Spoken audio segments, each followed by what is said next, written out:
Hello, chefs. This is Chef's PSA. I'm your host, André Natera. Today I'm joined by Adrienne Cheatham. She was the former Executive Sous Chef at the 3 Michelin star Le Bernardin, Executive Chef at Red Rooster under Marcus Samuelsson, and a finalist on Season 15 of Top Chef. We'll dive into her journey through New York's top kitchens, her insights on tasting and presentation, and how she navigated the competitive world of culinary television. Stay tuned.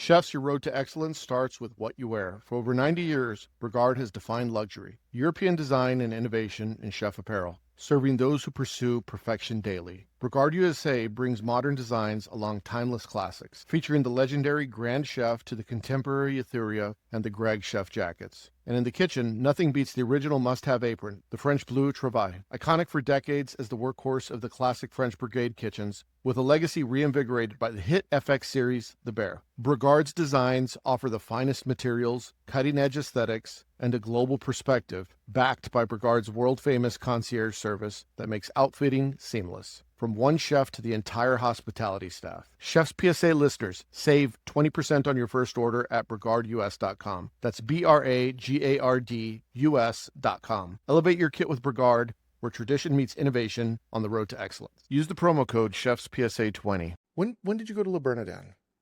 I started there on internship in 2006 or 7. And you worked with my friend Matthew Schaefer. Yes. Yeah. Matty Schaefer. Yeah, he was a sous chef when I started. So he was I hired him as a CDC, and he was great. He's one of the most interesting people that I know.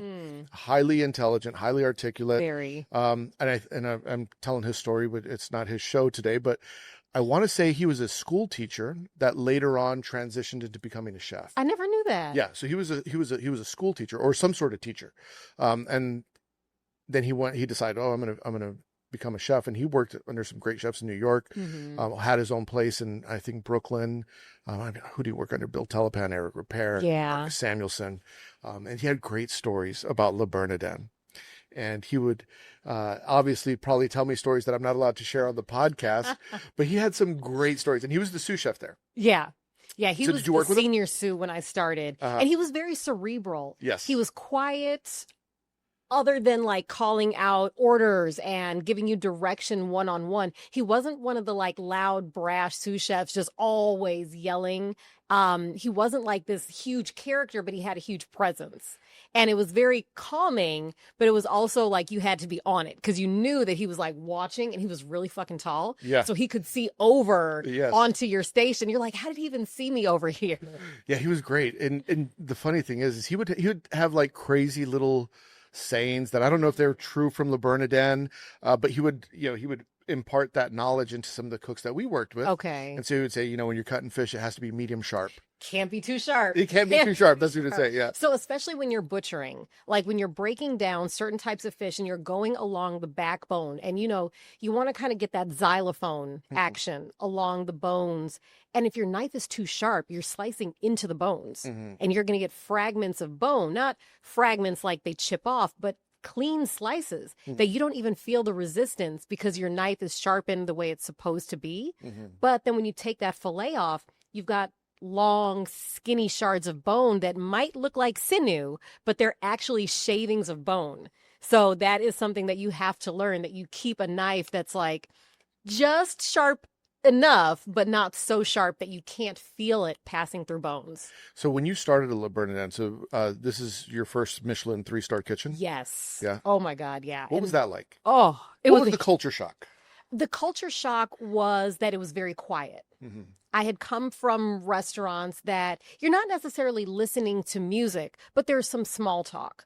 I had worked in production for pastry at a large hotel in the Gulf of Mexico. People are talking, people are chatting. It's a production kitchen. So it's not like you're under the pressure of service and having to bring things to the pass. This is more executing recipes like large batch. One batch of key lime pies, for instance, made 200. Yeah. So it's massive production. There's a lot of conversation and camaraderie, but it wasn't. Even when I got on the line at a restaurant in Orlando, which was also a fish-focused restaurant, funny enough, there was like a lot of bullshitting on the line, like a lot of talking during service and yelling at people. And I got to Le Bernardin, it was so quiet. Did you ever like yell and say something stupid? Like, when did you realize like, oh, this isn't that place? I mean, I kind of learned very quickly because also I came in on internship. Okay. So I was already like, I need to not fuck this up or else, I've worked in restaurants before, but now I'm officially in culinary school and I went through undergrad and I graduated successfully from undergrad. So how am I going to fuck it up once I get to culinary school by not finishing my internship? So you just have to read the room, which as soon as I got there, I kind of just read the room. I saw that people are quiet, they're serious, they're observant, they listen more than they talk. Mm-hmm. And so I just stayed quiet, observed, and did what I had to do. So if you remember in Ratatouille, I don't remember Linguini's getting the tour of the kitchen, like, keep your elbows tight. I don't remember what they said, but, mm-hmm. He's getting like, don't do this, don't do that. This is how we do it here. When you're getting that first tour of Le Bernardin, and whether it happened or it didn't happen, what were some of the things that do this, don't do this? Like, here are the new rules of the game. The first thing that they tell you when you start at Le Bernardin, whether you're an intern or even starting on Garde Manger, you cannot season anything for maybe a week, maybe two. Would you like nothing? Nothing. You can't season a piece of fish. You can't season the lettuce for the salad. You can season nothing. You literally have to watch people. And there is like a stand here, especially when you're on internship moving through the stations, they tell you where you can stand that's out of the way because you don't want to slow down service. You don't want to get in people's way. And it's kind of like you're welcome for letting you be here. So stay the fuck out of the way so you don't mess up our flow. Right. Because these people have worked together for so long. They know how to move around each other. It's a weird I call it kitchen karate. Yeah, it's like a ballet. They're black belts in kitchen karate. They know how to move. know the width that I need, the arc to get around this person. I know if I spin to my left, I can clear Fina, but I need to spin twice to get around Gusto. It's a very different awareness that when you're starting in a kitchen, you don't know these people, you don't know their movements, so you just have to stay out of the way. And that was one of the first things was like stand here, here, and here, observe, observe, observe. And then when you start on a station, do not touch. You can taste, but you cannot season. Isn't it interesting? And I've worked with certain people in my career that, for a long time. So after about a year, when you work together, maybe they're a sous chef and you're the chef, or maybe you're both sous chefs, whatever, and you just learn how to work together. Like they hand you the deli container without the lid already, right? It's just this nice little cadence that you have with them. You need to wipe the plate, and they're handing you a plate wipe before you know, and it's like, oh yes, thank you. Yeah, and you just hand, and they have the tray ready. Here's your doctor scalpel. It's beautiful. I love working with chefs that know how to work. And it's something that I don't think gets talked about a lot because a lot of people know how to cook, but a lot of people don't know how to work. Right. It's a different skill. Knowing how to work at a high level is not the same as knowing how to cook at a high level. And it's so different. So I had come from restaurants that were so casual. I had worked in a couple restaurants in Orlando. I had worked, my mom was in the industry, so I had worked, but it was like mostly just child labor at the restaurants she managed in Chicago. So I had never worked at a level of precision this high. And when I got to Garde Manger, and I was finally on the station where I could season, and I'm responsible for all of the garnish, for all the tartares, all the sashimis, all the crudos, everything. I'm not making the sauces on Garde Manger, but I'm responsible for every bit of garnish. The brunoise for this, the julienne for this, the chiffonade of this herb, everything. So I knocked it out. I'm like, man, I am killing it. I was like day 3 on the garnish, my brunoise, my julienne, all those were good. But my herbs, I thought they were good. And then I was so proud of myself, and we're rolling into service. It's 5:00. We're putting up the tastings for the chef to try everything. So is this every day at 5:00? Every day. Every day. 4:45, you want to have them up. 5 at the very latest, because 5 is when guests are starting to sit. So you're not going to get orders. So at 4:45, what's minutes. the lineup? What's the tasting that chef is? And okay, a couple of questions. What's the lineup? I'm assuming sauces and certain things. Everything. Number 1. Everything from 2, every station. Tasting. Who's the taster? So there is First of all, everything from every station has to be up. If your station has a tartare on it, you have to mix a portion of the tartare. Maybe not a full portion, but like a half or third size portion. So you have to put up 5 tartares. If you're on garde-manger, every single dish has to be up and ready for tasting by 5 o'clock at the latest. If you're saucier, all of your sauces are going to be tasted. You don't have to put them up because they're already in the bains and containers for service. But Chef Ripert, at the time it was Chef Chris Muller, who ran Le Bernardin for like 28, 30 years. Eric Gistel, who he's now in charge of the kitchen at Le Bernardin, and he's been there for like 32 years. There's Eric Ripert, and then there's Eric Gistel. Yeah. And they worked together at Robuchon back in the day in Paris. So, wow. Okay. So they knew each other before. Talk about probably having cadence. Right. Between the two of them, right? Yeah. And Chris Muller had started under Gilbert Lecause. So these 3 men had worked together for years. So the 3 of them are tasting everything on every station every day at the start of lunch, at the start of dinner. Also the sous chefs. So senior to junior sous chefs, you've already built up that palate from tasting because you have to work every station at Le Bernardin. You don't get hired to be a sous chef or a sauté cook or a saucier or even chef de partie. You start on garde-manger, no matter your level of experience when you start at Le Bernardin. And when I got there, that was the biggest learning curve because I thought I was doing well in terms of speed. But my precision was off. So there was this one service where we're set up and we're getting ready to put up our tastings. And the sous chef at the time, Jen Carroll, came through, and she was the only other woman in the kitchen for some of my times there. We had a couple of other cooks who were women on the AM or PM shift, but she was there throughout my entire time. Actually, not my entire time, but Jen was the only woman sous chef that I ever saw at Le Bernardin. And she would tear me up because it's a reflection of her also, you know. So she came in to check garde-manger and she was like, these herbs look like fucking lawn clippings. And she like took all the containers of the herbs out of the bar trays and said, you have to redo every single one. But at this point, tickets are starting to come in. Yeah. So I'm like chiffonading cilantro to order. Yes. It was a wild night. I had a chef that would do very similar. He would send us all on break. And that's when he would do his tasting. Oh. When we were like, okay, you guys go on break for the sake of the story, because I don't remember what time we opened. Let's say it's 4:30. We go on break. Service starts at 5. We come back, you know, everyone's out there, you know, honestly, they were probably out there drinking vodka or smoking cigarettes, whatever we were doing, drinking the juice. And then when we'd come back, you just have mise en place dumped out. Oh. It was like, and it would be, and we're not 86ing anything. That's exactly what he would say. Like it's dumped out. It's in the trash. If you want to know what you have to prep, it's in the trash. We're not 86ing anything. Oh, wow. Yeah. They would tell you one by one, like they would pick it out of the lineup. Like next time you mix a tartare, this needs more of this. But the sauces were difficult to recover from. So when I was saucier, if there was something that wasn't right, like I would have a 6-pan of sliced shallots, like all my aromatics, I would save like maybe a pint of backup just in case I needed to refresh or adjust something at that initial learning curve, because that's something you do not want to get caught in the middle of, is adjusting a sauce. A chiffonade you can do, but that, no. And well, I mean, going back to the tasting, I would imagine the palate that these gentlemen have, or whoever's doing the tasting, you said the 3 gentlemen, right? That they have is just incredible. They could tell you to the gram it needs a little bit more of this, like a dash or a little... Well, that's the thing. There were no measurements. No. There's no measurements. So it's strictly like using the force. It is. The force must be with you. And that's something that they teach throughout your time. So it's like, what's the measurement for this recipe? Enough of this until it tastes like it should.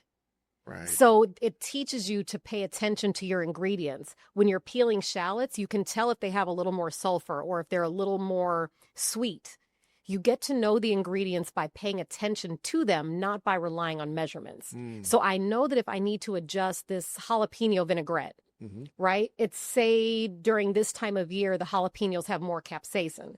So I can use the same measurements as I did a couple months ago, but the vinaigrette will be too spicy and it'll overtake the fish. So you have to know how to adjust it with maybe sneaking a pinch of sugar or a splash more of oil, or even open it up with a tiny bit of water. You have, or cut back on the acid because the acid will amplify the capsaicin. So you have to really know what every minor adjustment can do to the final product before you even touch it. So I want to say, I'm paraphrasing, I think this is an Alain Ducasse quote, where the chef doesn't necessarily have to be the best cook. They have to be the best taster. Something like that. Yeah. I'm paraphrasing, but I think it is a bit of a lost art today. I went to 2 restaurants, one right after the other. One was a very trendy, new, cool, getting all the write-ups in, the local in all the local magazines. And I tasted the food and it was just flat. Like everything was missing. It needed salt, and it was slightly undercooked. It was just missing the mark. Okay. Right? Every single cook in there looked cool though. By the way, they all tattoos. They all looked cool. Mustaches. Their aprons were very nice, I must say. But everything just missed a little bit, right? And I noticed no one was tasting food. Fast forward, I went to another restaurant, established chef, and again, I'm not trying to call names out, but it was an established chef. The food wasn't the most modern, but the chef has been around.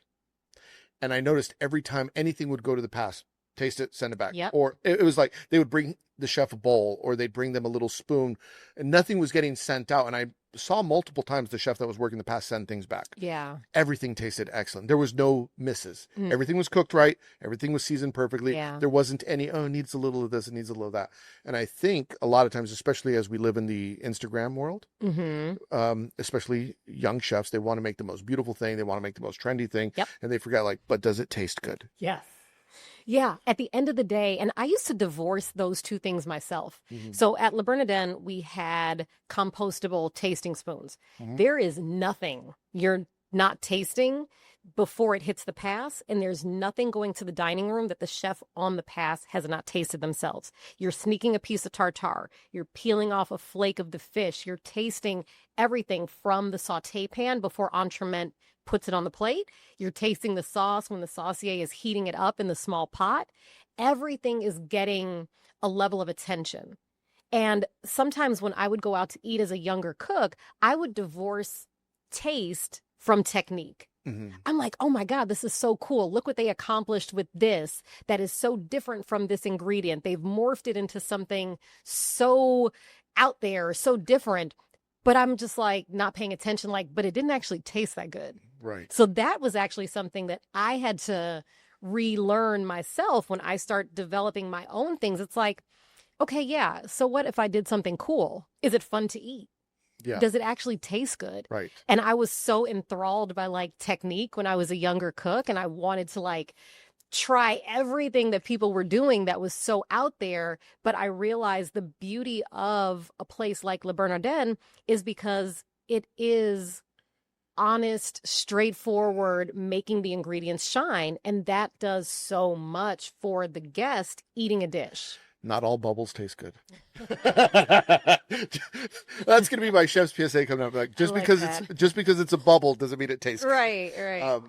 So how long were you at Le Bernardin? Oh, I was at Le Bernardin for 8 years. 8 years? Yeah. And you left at what position? So you started entry level.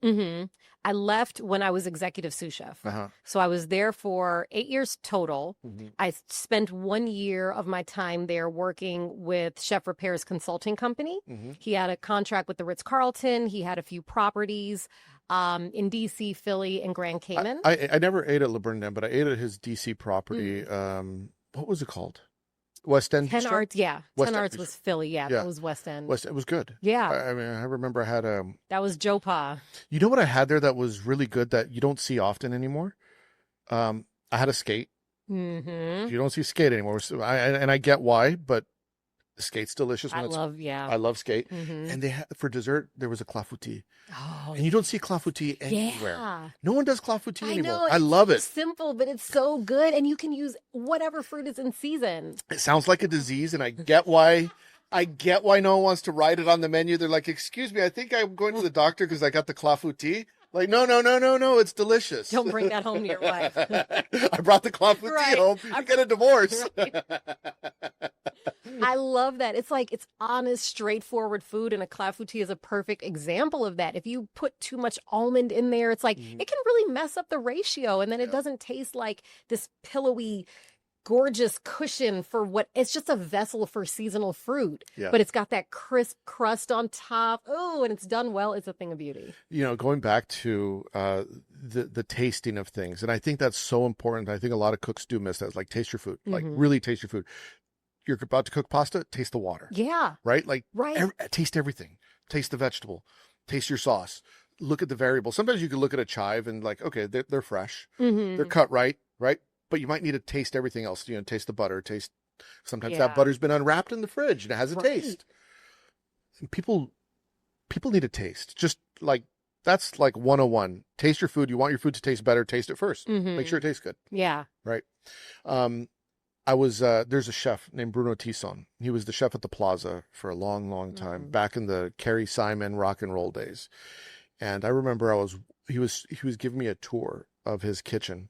And he was also one of these old, French chefs, old school French chefs that just, knew how to do things the right way. The way we would say the right way was then. And we're walking past he's giving me a tour, and we're in the pastry shop of where he's at. And he looks out of the corner of his eye and he tells the pastry chef, "What's wrong with the croissant?" Oh. And the pastry chef says, "Oh, no, nothing, chef." And he brings it over and he's like, "Nope," cuts it in half, like, "Look." And I remember I was blown away because he just caught it in the periphery of his eye. Wow. And it might have been a setup because I was there and it was like to impress me. But it's amazing when you taste something every single day and your food, you will catch. Exactly. Like your pasta water can reduce. Even an inch of reduction can make it too salty. And then you need to hold back on the sauce you're putting in or adjust some other way or just add more water to the pot. But tasting builds the palate. Nobody's born some people are super tasters, but it's rare to be born with an exceptional palate that you can taste that nuance every single time.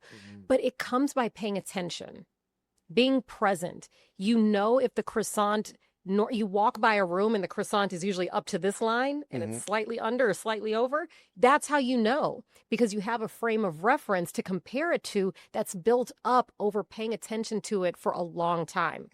So that's like tasting something every day, working with something throughout every season is the only way that you get to know your ingredients. And then you can make a consistent product out of inconsistent ingredients. Hey, everyone. I'm going to interrupt this podcast very briefly for a special message from the James Beard Foundation and Chef Elizabeth Faulkner. Hi, it's Elizabeth Faulkner, and I'm a chef, cookbook author, former restaurateur, and I'm the chair of the James Beard Awards Committee. And I happen to be on a culinary cycling trip in Sardinia, so hence the background. And I just want to say I'm thrilled to announce the 2026 open call for entries is open for the James Beard Awards. The James Beard Foundation celebrates all ends of the culinary spectrum, and we are celebrating 40 years of the James Beard Foundation this next year. So open call for entries means if you're a chef or a som or a bar manager or a cookbook author, you can nominate yourself. Other people can nominate who they think deserves or who is worthy of a James Beard Award. I was a nominee in 2005, and you never know where the culinary world is going to take you, even far in places like Sardinia. So if you want more information, go to the James Beard website, jamesbeard.org/awards, and nominate somebody. For people that don't know, when you say you're the executive sous chef at Le Bernardin, what does that look like in terms of hierarchy? So you have... we had 40 cooks in the kitchen. Is it run like CDP, demi chef? Kind of, yeah. So there are chef de parties. We didn't really have a demi chef position. We have a tournant, or we had a tournant. But it's, you have 3 stations on garde manger. So you go from cutting the garnish, doing the vegetables, then you wind up cutting the fish before you move on to the first hotline, hot apps. And that's where you learn some of the basics. You're not necessarily cooking proteins, but you have things like an olive oil poached escalar or a crab dish, things that you're not cooking a la minute, or a lobster that's already like a lobster carpaccio where the lobster's been cooked and sliced and you're flashing it and finishing it. but you're not cooking proteins yet. You're learning the nuance, and you're learning how to run yourself during service and how to time with the other people. And then you build up to chef de partie of the hot apps line, which has also got a sous chef assigned to it. So you go through all these stations. There's 2, 3, 4, 5, 6, 7, 8, 9, 10 stations at Le Bernardin. And you have to build up through all of them before you can reach junior sous chef. When you reach junior sous, you open. And you get to know the kitchen in a new way because you're checking pars, you're suggesting things for the order for that night, but you're not doing ordering yet. It's all this like building of skill. Even once you get past saucier and you're a junior sous, you're building a new skill set. And then you get to a mid-level sous. And then you get to a senior sous and you're overseeing the junior sous. You're giving them checklists instead of you being the one checking on what was shorted or who didn't show up on time. You're asking them for their reports. And then you start closing. So you're learning all sorts of management skills through this build, not just management, but culinary. Yes. Cost control. Yeah. Cost control. There was like one person who really just would not let anybody step in on that. But you do build up a lot of skills in terms of managing the team and knowing where to put people and when. You have a party upstairs, you have a wine bar event, you start to learn how to manage people. And then you get up to exec sous, chef de cuisine, and exec chef. And, Eric Gistel is now the exec chef. But he started on Garde Manger like everybody, and now he is running everything from doing the scheduling, the food costs, and all of that, which he was steeped in along the way. But when you're exec sous, you're in charge of sous chefs. So instead of me setting up events, I'm overseeing the sous chefs setting up the private events at the salon or at Privé, the new dining space, or at the wine bar. I'm shifting people around. I'm making suggestions to the exec chef so that everything's not on that person. I'm catching the problems before they become problems. So I have a question. You're exec sous. How old are you when this happens, number one? And what year is this? Well, if you don't want to give away your age. No, I mean, I can't remember exactly. I have no qualms about my age. Okay. All right. I'm well steeped in the experiences of life. But I was probably early 30s. Early 30s? And by the time I got to exec sous, let's see, I left Le Bernardin in 2015 or 16. Okay. So I was, So let's say 10 years ago. Yeah. So 10 years ago, So I was probably mid-30s. You're the executive sous chef at some No, people's early 30s. on some list, number one restaurant in the world occasionally. Yeah. Depending on which list we're looking at. Yeah. Is that dangerous? I mean, no, because I had no scope of everything else. Literally, when I was coming out of culinary school, I wanted to go home to Chicago. So I wanted to go to Charlie Trotter's, but I could not get a phone call. I submitted resumes. I was faxing. I was calling. I was snail mailing resumes to try to get an internship at Charlie Trotter, and I could not get a call back. And my mom had worked with Charlie Trotter back in the day. I remember you So I was so excited to get that experience, but I couldn't get a call back, and I wasn't physically in Chicago to stalk the people at the restaurant. So the closest I could come to stalking was Le Bernardin, which I did. I went there and dropped off resumes several times a week, in addition to the mailing and calling. But from Le Bernardin, you Red Rooster, is that correct? Yeah, from Le Bernardin, I went to work for the Marcus Samuelson Restaurant Group. I was chef de cuisine of the restaurant group. I was exec chef of Red Rooster and Street Bird. So 2 restaurants in the same neighborhood. And at what point, because that's top of the food chain restaurants in the United States, both of them, right? Under 2 of the most legendary chefs in the United States, arguably, right? Yeah. With that being said, at a certain point, you go on Top Chef. How is the preparation from those 2 restaurants to go to Top Chef? Like, did that help you or did that hurt you? I mean, if you think about it this way, going to Top Chef, working at those places, it is 100% different. It is a complete different set of thoughts. It's a different mindset. It's a different skill set. Everything. It's like even the level of awareness of yourself is completely different. When I was working for Le Bernardin, Eric Ripert, Marcus Samuelson, I'm executing their vision. I never wanted to be more than operational. I thrive in operations. I love operations. There's nuance in beauty, and you can put your Bain Marie here versus here, and it has a completely huge ripple effect on service. And the efficiencies that you learn about operations is what I loved about restaurants. Every movement you make makes a difference. And that's what I love about restaurants. And that's what I love about cooking. So being in operations allowed me to hold the standard without being in the front. I might be responsible for every dish coming out of the kitchen on any given night of service, but I take cash. I don't take credit. So I was able to stay in the background and I loved it. But going on Top Chef is about you. Right. And I had never conceptualized what my food would be like because I never thought I wouldn't be working for another chef, helping them express their vision and articulate their POV on food and what they wanted. So I got to Top Chef. They called and said, hey, would you be interested in doing the show? I was like, what the fuck? Like, I quit my job. Who's calling, by the way? Who's calling? Who's making the phone call? Every year, once you've been on Top Chef, the casting department ask the chefs who have been on, hey, do you have any recommendations? Who are some of the people that you work with that you find very talented that you think would do well on the show? And they're asking from a food perspective. They're not asking based on personality and all this. And so Jen Carroll, the sous chef from Le Bernardin, had been on a couple years before. A couple other chefs that I know had done the show, and I had no idea. I had never watched Top Chef. So Never? You never watched Top Chef before going I had never watched it. My sister would watch it all the time, and my mom also. So when I went home to Chicago to visit family, it would be on in the background. But it's like, I cook all fucking day. I don't want to watch this So when do I you watch get The home. Bear?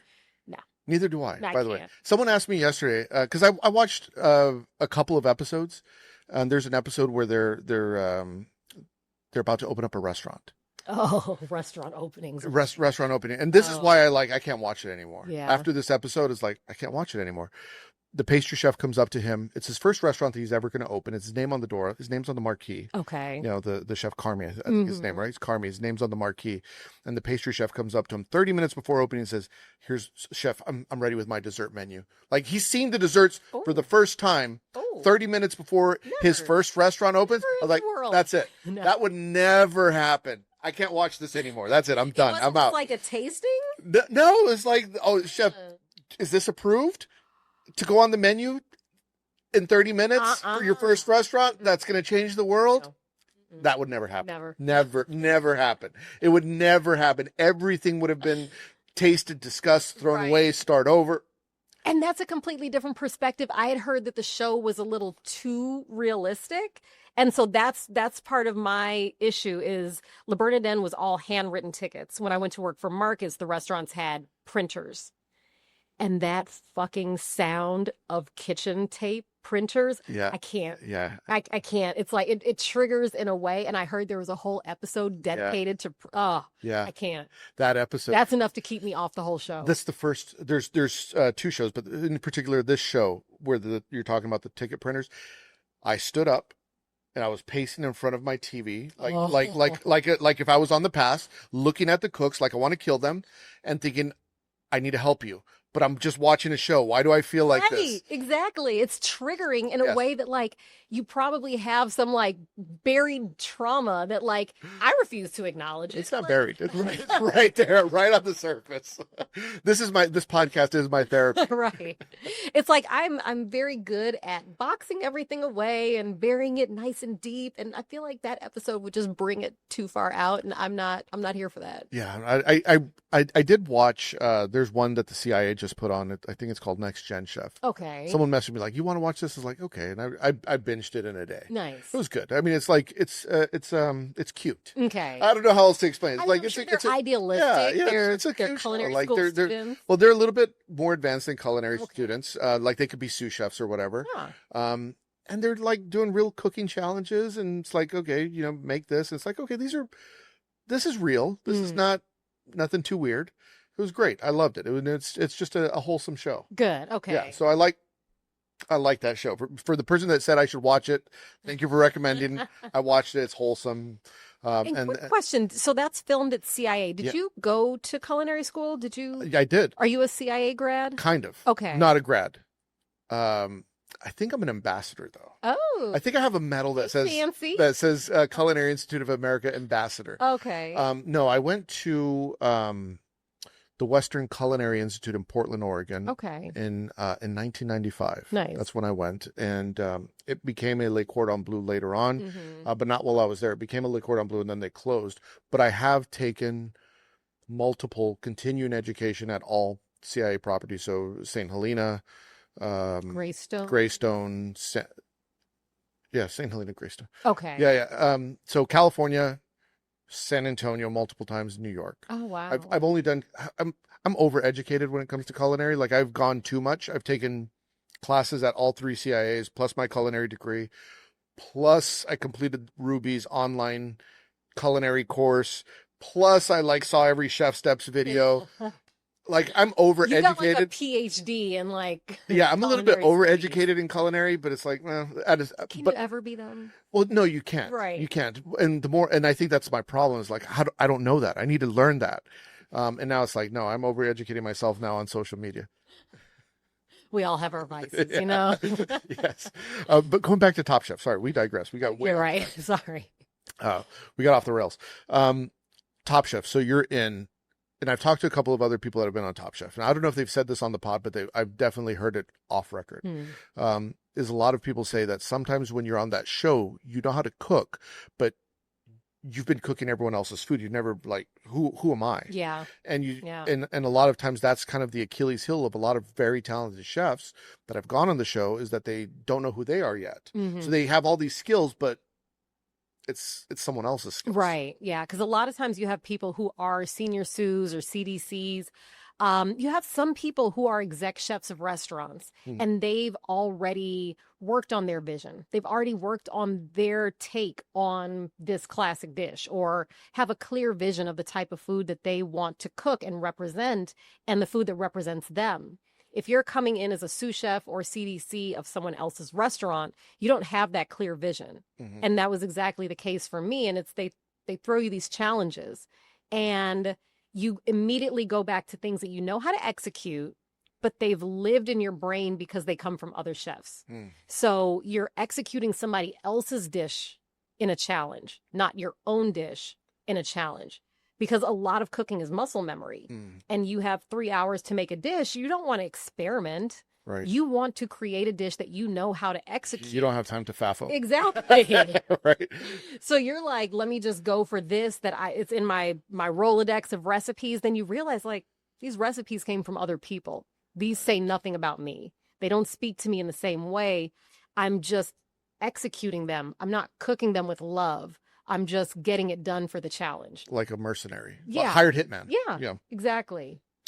So if we had to look at your success on Top Chef, because you were very successful on Top Chef. Yeah, I mean, ultimately, very yes, successful. But I did have a lot of challenges in the bottom because of that exact thing. I didn't have a clear point of view on the food I was cooking. So let me ask you this. If you had to say, these things made me successful on Top Chef and these things hurt me on Top Chef, if you were giving advice to someone that's like, hey, I'm about to go on the next season, I need to listen to this podcast. Right. give me some free advice. Right. What are some things that someone should know? So I know people who have done subsequent seasons after me, and I give them all the exact same advice. The same thing that you would probably tell a sous chef working to put a dish on a menu at a restaurant you run. What's the first thing you're telling them? I mean, well, make it taste good. I mean, things. I don't know where you're leading me, but make it taste good. Don't make it too weird. Make sure it tastes good first. Only make things that you know how to make, and that other people can know how to make. That's it right there. Yeah. Make it taste good. Don't go so far into your bag of tricks and hone it in. Yeah. Like rein it in. You don't need 12 fucking components on every dish. Don't try it for the first time. No, in front of everybody, right? Right. In front of the world. Don't try it for the first time in front of the world. Epic fail. Yeah. But that's the main things are make it taste good because they actually care more about how it tastes. On that show, there is so much integrity for the food that if it doesn't taste good, but it looks really cool, They give zero fucks. So make it taste good and hone it in. You can keep adding stuff, but that's ultimately going to take away. And it's also giving you more components to get dinged on. So hone in that idea. Edit until you have just what is necessary for this plate of food and perfect each component. So let's just say we're hiring you to the Culinary Competition Olympic Training Center. What would be the training, the Rocky montage training for the culinary competitor look like? What are you having? So I'm hiring you, I'm giving you X amount of dollars. You're going to train me to go on a fill in the blank cooking competition. You don't know what the competition's going to be because they throw surprises at you, regardless of what show we're talking about. What are some of the things that you're going to tell someone, like, get really good at these things? Timed knife skills. Because you can brunoise the fuck out of a shallot. I have no doubt about that. But can you do it quickly while you're thinking about everything in a kitchen that you don't know where anything is? So your mind is distracted. So you need to get fast, and you can cut yourself just like in a kitchen. Like, you can do the same thing every day for 20 years and still cut yourself by mistake. So get to know how to focus in. So timed knife skills, I think, are really important. Quiet your mind. Don't spin out and think about, what can I add to this? What else can I do for this? That would be the thing. Like, execute this. Time yourself. Do it again. Time yourself. You should be getting faster and better every time you do something, just like in a normal kitchen. So those are the things that, like, I think time and being able to focus. So I would give people a basket of ingredients. Nothing crazy. I'm not trying to throw them off. I'm not going to give them a tarantula and like snake skin. But maybe an eel, and you need to know how to nail it to a cutting board. But like, give them a basket of ingredients and tell them to create a dish, and then do it again with the same ingredients and tell them to create a different dish. Because you need to know how to pick an idea and execute it and not second guess yourself.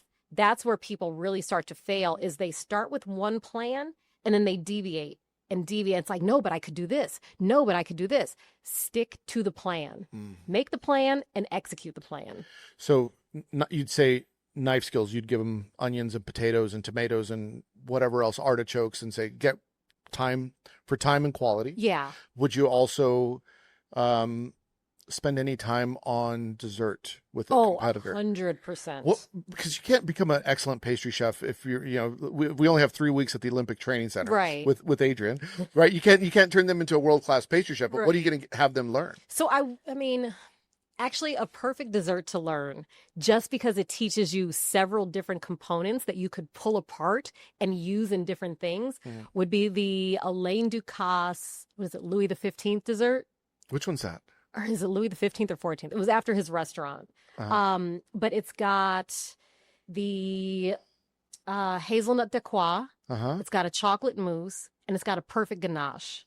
Okay. And so it's layered. So you learn how to make a meringue. You learn how to toast, grind, and sift your nuts. You can swap out the hazelnuts, but you have to know the perfect texture of the nuts to fold into the meringue to make the de croix.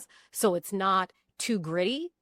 It's got the perfect texture, and it doesn't deflate the meringue too much. So it's almost the same technique as making a macaron shell. Okay.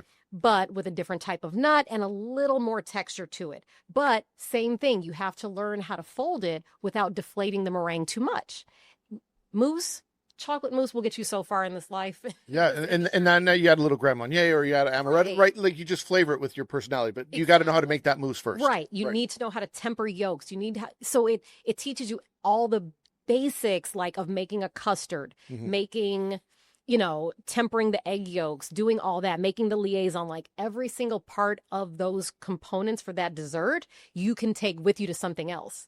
And then a ganache, like a perfect ganache that's glossy, that's pourable, thick enough, but not too thick, thin enough, but not too thin. Like, that is a perfect dessert because it teaches you so many useful components.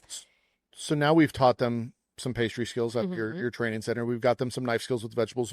If you had to focus on some proteins to cook and butcher, which ones, like, would you tell this person? Like, ooh, I would definitely tell them to perfect butchering fish, cooking fish, not overcooking fish, because most people cook it till it's just obliterated. Even professionals in our industry sometimes take it too far. I mean, if you leave it in the pan for a few seconds too long, it changes. It's a different fish. Right. Yeah. And you have to know for a show like that, they're going to eat it soon after it was cooked, but not immediately. So if it sits, and you need to know the carryover timing of fish, that if it's going to sit for 3 minutes versus 10 minutes, that salmon could get dry and mealy, or that bass could get dry. And then you hear that, music. Yeah. and they pan to the person crying. It's like, oh, geez. So I would definitely tell them to learn and work on fish butchery. Yeah. But a braise, know how to braise a lean cut, a fatty cut, and know how to temp steaks. Know how to temp meat. With or without a thermometer, nothing, no shame in using a thermometer. Are you allowed to bring a thermometer on those shows usually? No, you can bring a certain curious. number of things in your knife roll. Yeah. But it's just. People ever are you allowed to circulate? I haven't watched Top Chef in quite some time. Do people use circulators on the show? I don't know if they usually have enough time in challenges, but they are usually available. But I mean, proteins. Know how to cook your meat. Yeah. And cut it. But I feel like most people, by the time you're getting to Top Chef, that's something that you should get. You'd be surprised, and I'll tell you why you'd be surprised. Well, you wouldn't be surprised. Because like we were talking earlier, there's a lot of very successful restaurants and chefs that are really good at plating, but aren't really good at cooking. And they're really good at being trendy and making beautiful food, but it's all not, like we were talking earlier, it's all not cooked right. Right. So sometimes you might be able to make the prettiest fish dish, but like you said, but you don't know how to cook fish. Right. I don't care if you can make a beautiful coral tweel. Yeah. If you don't know how to cook the piece of fish that tweel is going on top of, the dish is going to suck.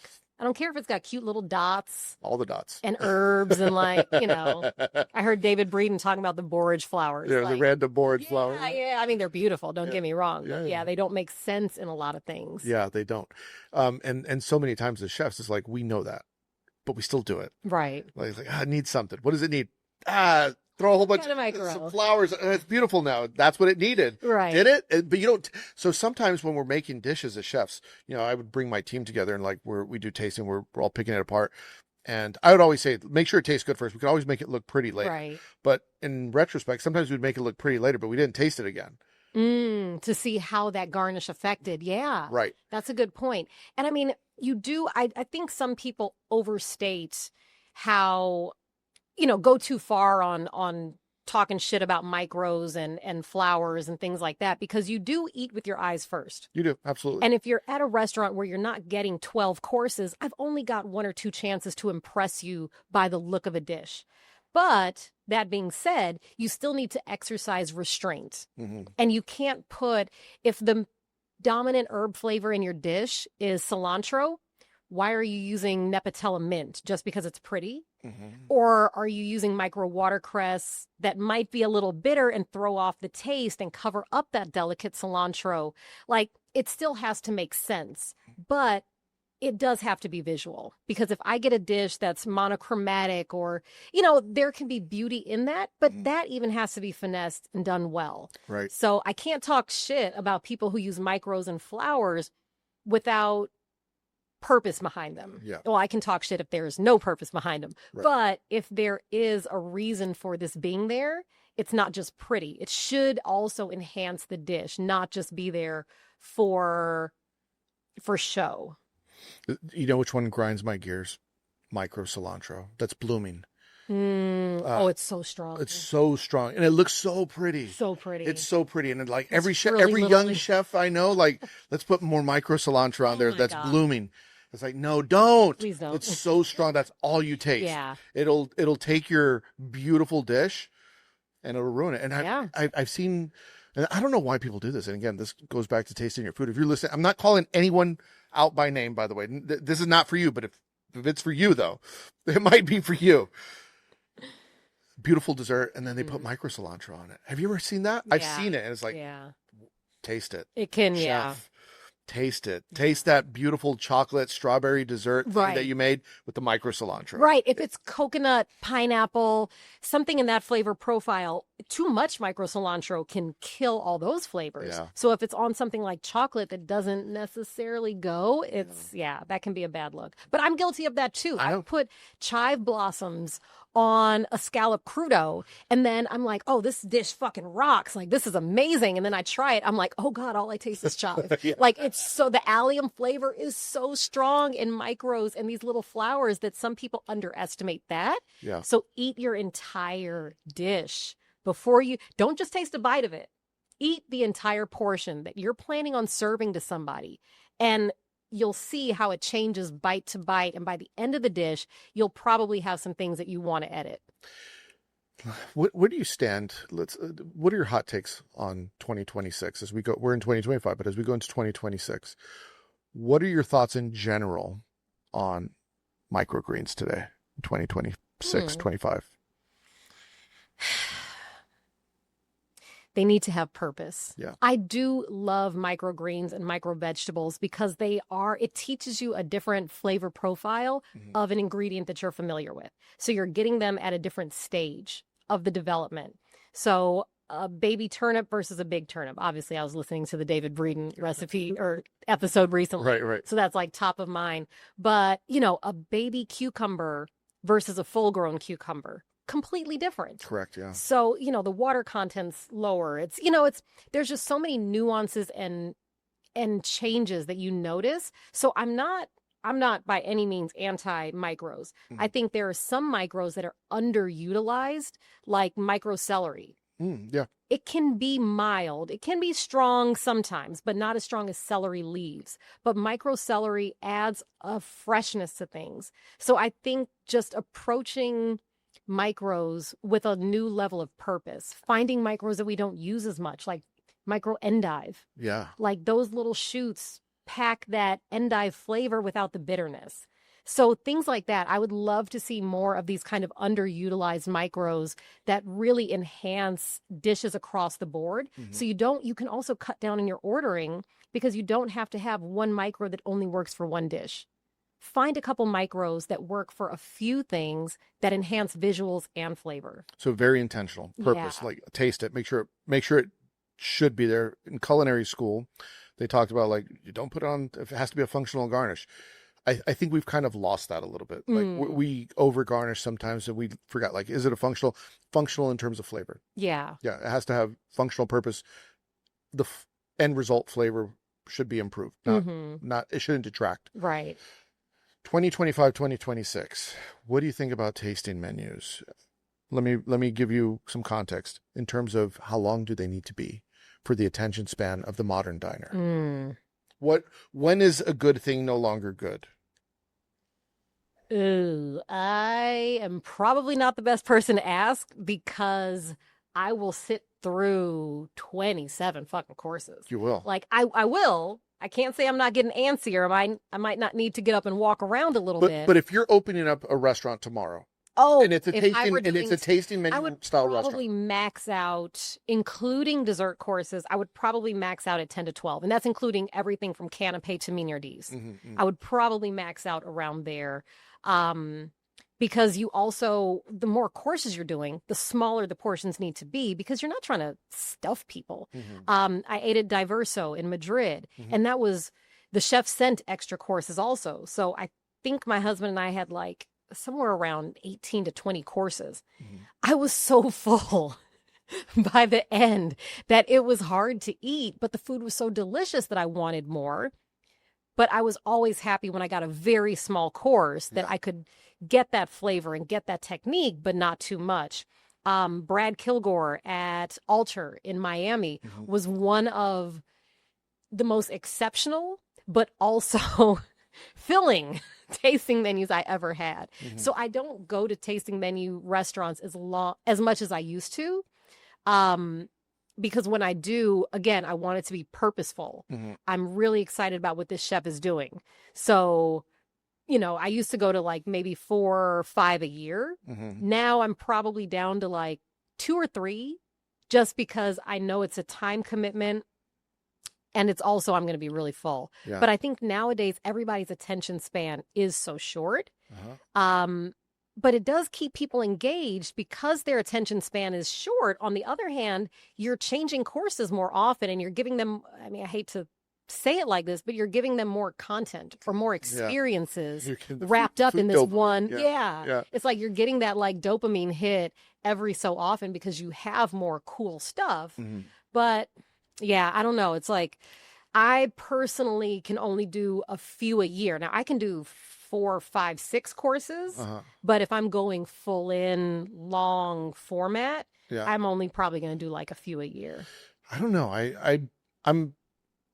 I'm of the mindset that right now I think it's the perfect time to rethink the tasting menu.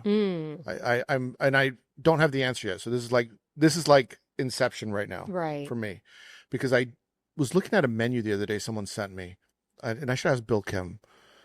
Someone sent me Trotter's menu from like 1980 something. Oh man! So it's still in the 80s, I believe, and it wasn't a tasting menu; it was an a la carte menu. So this was pre-tasting menus at Trotter's. Okay. And it had like lamb chops for like $13. And I was thinking, oh, what happened to inflation, right? But it was crazy to see a Trotter's menu that wasn't a tasting menu. And then I started thinking, when did tasting menus really become a thing? He had always done tasting menus. I didn't even know that. I'll show you after this. I'll pull it up so I can show you. And I thought it was crazy. It was crazy. I was like, well, when did tasting menus become a thing? And I started thinking back to like my early career.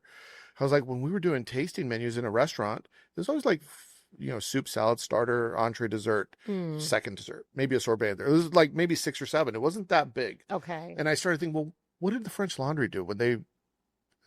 I don't know this. I was like, I think they started with a smaller tasting menu, and then it came the grand tasting. Okay. I don't know if any of this rings a bell. I mean, it's tough because in my mind, I always remembered Charlie Trotter being the first American chef to do a tasting menu. So I wasn't around when Charlie Trotter's first opened. So I always knew of his restaurant in terms of being a groundbreaking restaurant, American restaurant, where tasting menus happened. I mean, I think I remember hearing about like Jean-Louis Paladin doing tasting menus, but separate from the a la carte normal menu. That was like an option that you could do. Right. May not have been the only format of the restaurant, but was still there as an option. But then again, they were French and they were coming from restaurants where that was already built into the culture. So could you not become the best restaurant in the world off someone's metric and not offer the large tasting menu? Could it be 5 courses? Could it be 7 courses? Have you ever gone to a tasting menu that was 12 courses and said it would have been better if it was 15?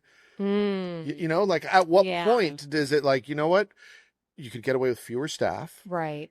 It's a little less cost. And I don't know. I'm thinking about this. I'm going to have to. That's a great. I want to go back and say, like, when did this get out of control? Yeah. Like, when did we lose control? Was it El Bulli? Because when you go back and you look at like old Escoffier menus or like Le Pyramide with, whoever, like there weren't that.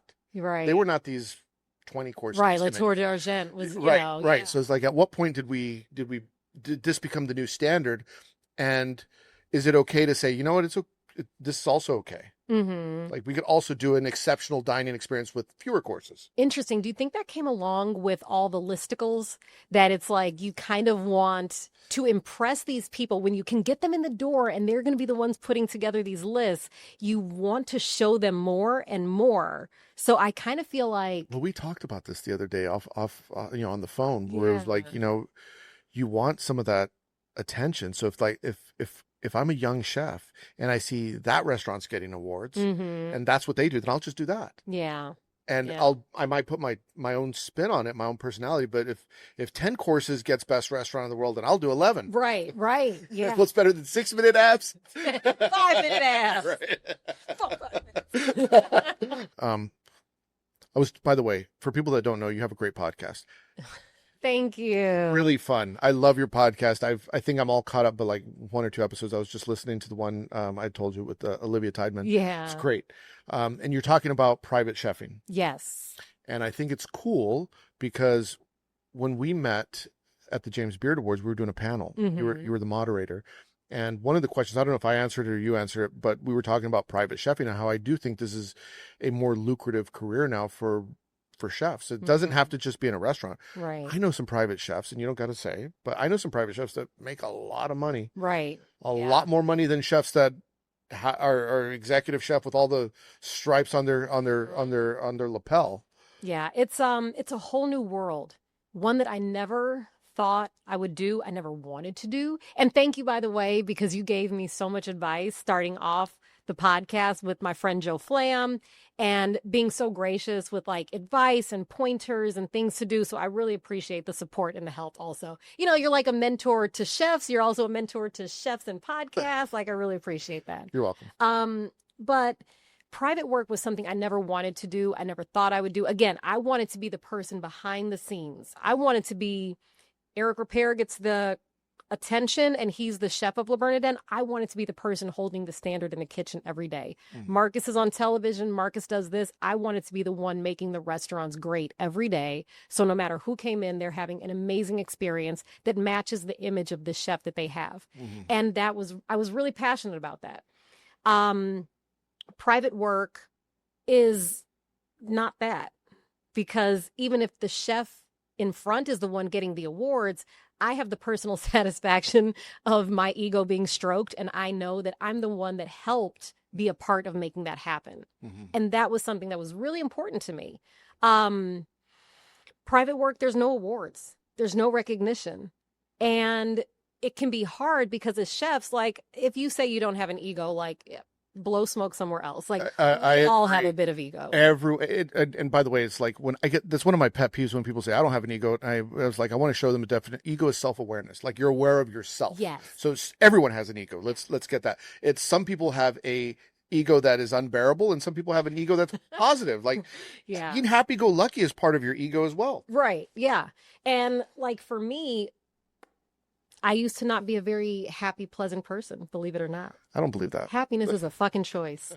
Life, as my mother told me, life will kick you in the nuts every day. It is whether you choose to smile and move on and walk it off, or if you choose to let it turn you into somebody else. And for a while, I had kind of let restaurants turn me into somebody else.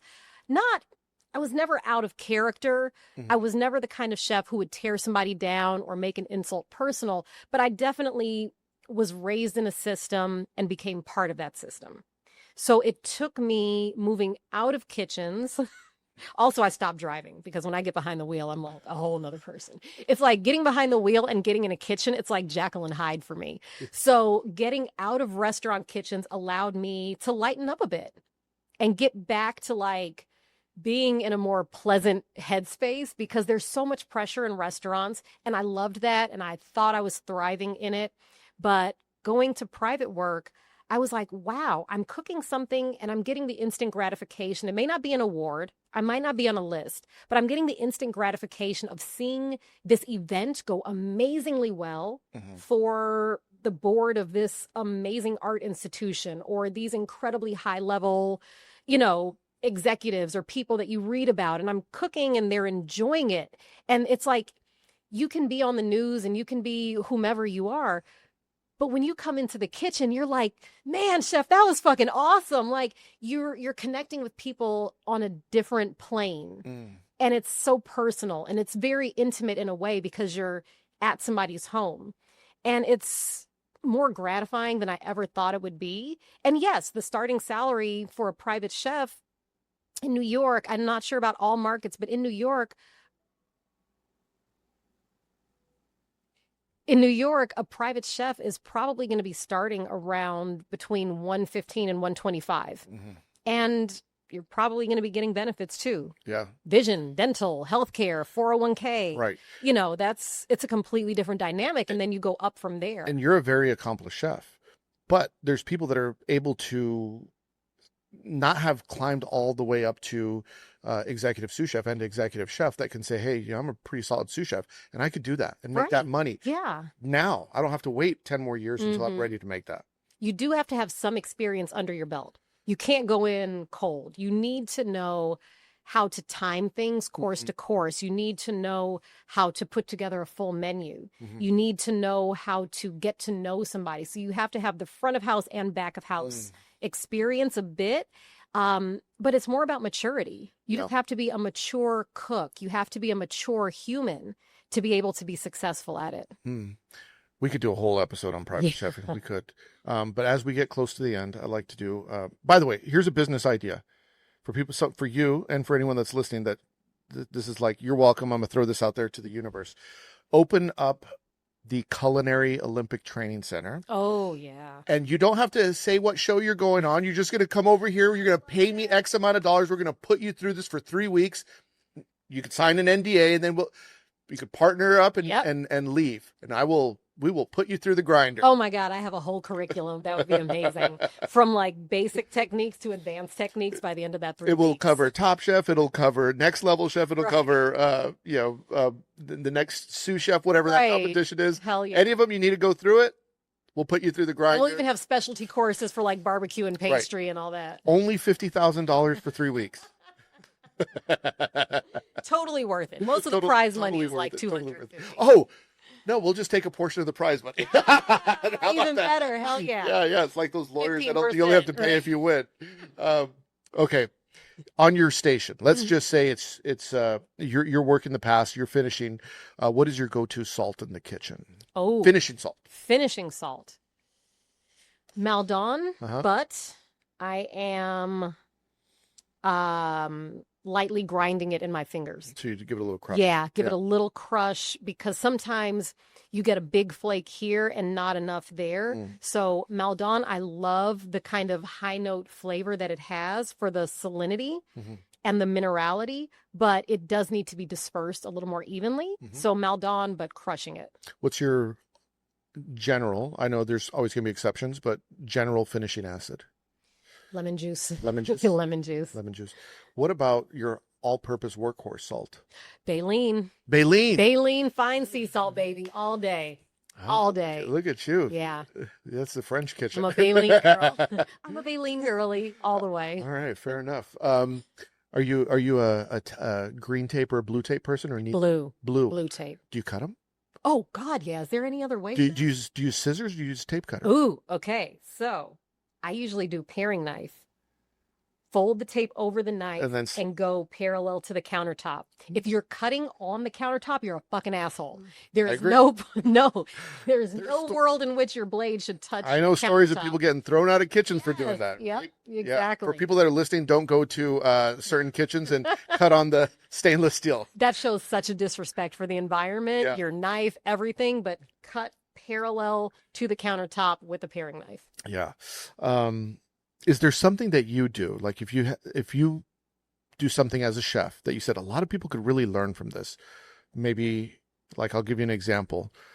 Maybe it's the way that you cook fish a certain way, or the way that you extract flavor from something that not a lot of people do. Like, don't throw away your artichoke trimmings, turn that into stock. Is there something that you do that you think a lot of people could start implementing into their kitchen? It's an easy win. In restaurant kitchens or home kitchens for like private only chefs chefs? listen to this. If there's a home chef listening and you've never worked in the industry, stop. Right. Welcome to our world. I'm just kidding. Gosh, I feel like every time I think I do something special, somebody else is doing it. Yeah. Like the hubris of saying that like I do this so well that nobody else does is complete bullshit. But something that you see in kitchens when you go is like, hey, I'll save, like, do this. It'll save you some headaches. Yeah. Oh gosh. I think it's one thing that I am OCD about. Put something back exactly where you took it from. Exactly. That will save you so much time because so much of cooking is muscle memory. Yeah. So if I put my spoon, even if it's in a spoon vein, if I put it to the right side and then somebody comes on my station, it's on the left, that's going to cost me 2 to 3 seconds shifting through the things to find that. It's going to be more than 2 to 3 seconds for the tantrum of who moved my spoons. Right. Yeah. So for me, it's literally, there are so many food things that people know. I can't teach professionals something, that they probably haven't seen or tried or it didn't work for them. But literally putting things back exactly where you got them, the aggregate amount of time you spend by the end of a service will add up exponentially. You'll move so much better. You'll be so much more fluid because you're not thinking about what you're getting. You're thinking about what you're cooking. It's keeping your focus where it should be. And so I can just reach here and I know this is exactly where I need it to be if I see the butter bubbling a little too fast and starting to brown. I know exactly. I don't have to take my eyes off of it. So I think that small thing makes such a big difference. If you had, this is going to be the most difficult question. If you had a Mount Rushmore of chefs, Ooh. and you've worked for some people's Mount Rushmore, by the way. Yeah. So, That's, yeah. Who goes on Mount Rushmore?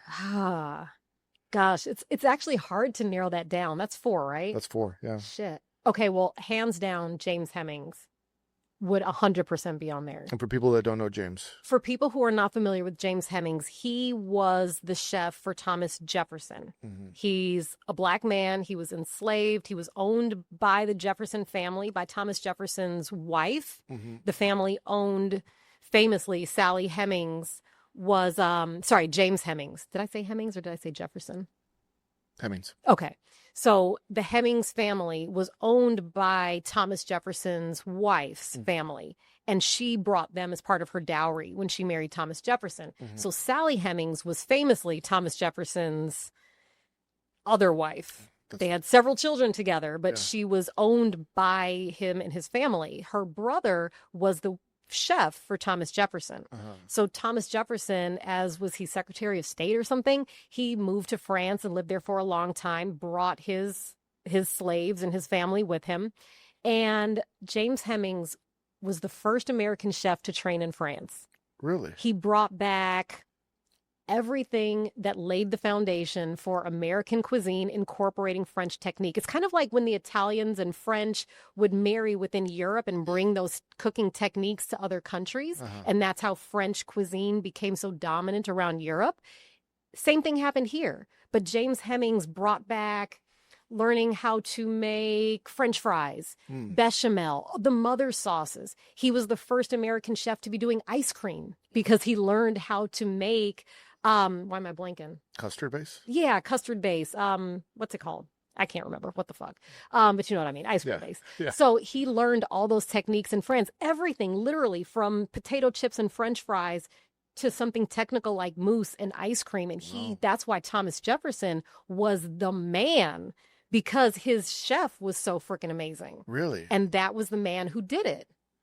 Who else is on Mount Rushmore? Like, who can top that? Right. He is, I mean, hands down, he is probably the most influential chef in American cuisine in the history of this country.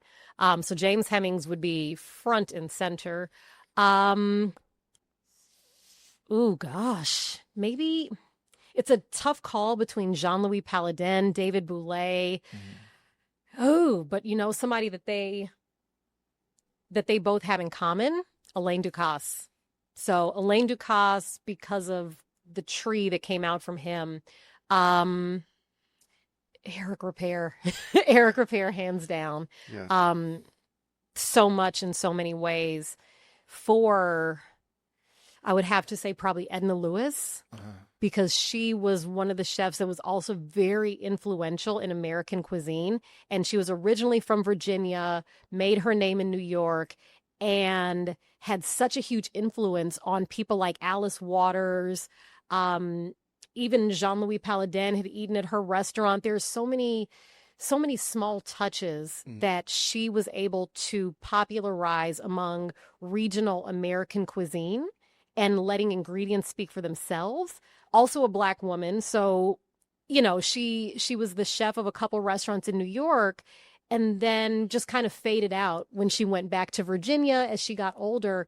But an amazing chef who had such a huge impact on American cuisine from coast to coast.